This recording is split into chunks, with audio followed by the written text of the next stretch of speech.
Hello everyone, welcome back to my YouTube channel Malini's time স্টোরিতে তোমাদের অনেক অনেক ওয়েলকাম।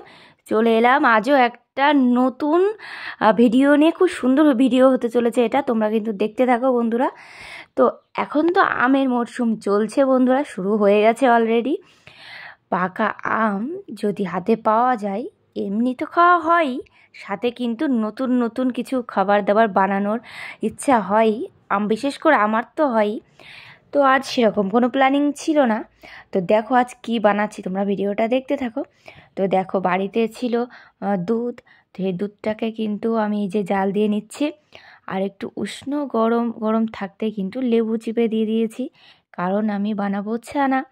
তো দেখো ছানাটা কিন্তু আস্তে আস্তে লেবুটা দিতে দিতে নাড়াতে নাড়াতে কিন্তু ছানাটা আমার কাটা কমপ্লিট হয়ে গেছে।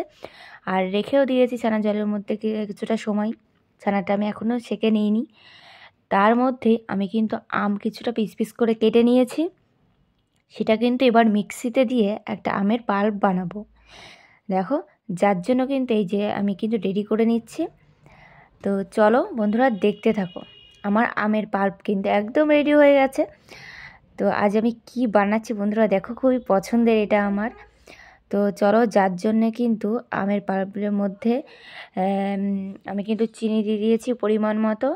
দিয়ে কিন্তু চিনিটা যতক্ষণ না মেল্ট হচ্ছে ততক্ষণ কিন্তু একটু ফোটাবো আমের সাথে। আমের যে পাল্পটা দেখলে তার সাথে কিন্তু ফোটাবো কিছুটা সময়। তার মধ্যে আমার ছেঁকে নেওয়া যে ছানাটা ছিল, শুধু ছেঁকে নেওয়া বলবো না, সাথে কিন্তু একদম মিহি করে একটু মেখে নেওয়া ছানাটা, যাতে কোনো দানা না থাকে, সেই ছানাটা কিন্তু আমি চিনি আমের পাল্পের মধ্যে মানে দিয়ে দিয়েছি। দিয়ে কিছুটা সময় নেড়েছি, খুব নেড়েছি যাতে দলা না পাকিয়ে যায়। তারপর কিছুটা সময় একটু শুকিয়ে একটু টেনে এলে আমি কিন্তু নামিয়ে দিয়েছি।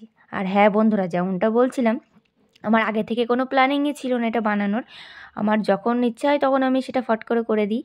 তো বাড়িতে ছিল অল্প একটু দুধ, যার জন্য কিন্তু আমি আজ অল্প একটু করেছি। আর ভাবলাম সেটা চলো তোমাদের সাথে একটু শেয়ার করে নিই, অল্প হোক বেশি হোক, বা খেতে কিন্তু এভাবেই বানালে সুন্দর হয়।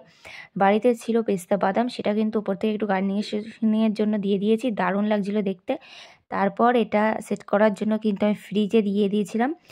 আমি রেখেছিলাম 1 ঘন্টা, তারপর বেশিক্ষণও রাখা যায়। তো দেখো বাইরে বের করে নিয়েছি, আশা তো করা যাচ্ছে এটা খেতে সুন্দর হবে।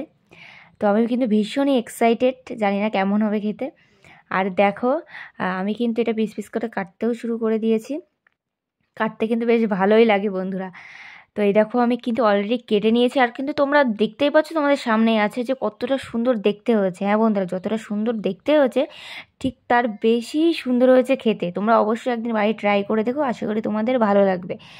ওহো বন্ধুরা দেখো, রেসিপিটা বলতে বলতে নামটাই তো তোমাদের বলাইনি বন্ধুরা, এটার নাম হচ্ছে আমের সন্দেশ।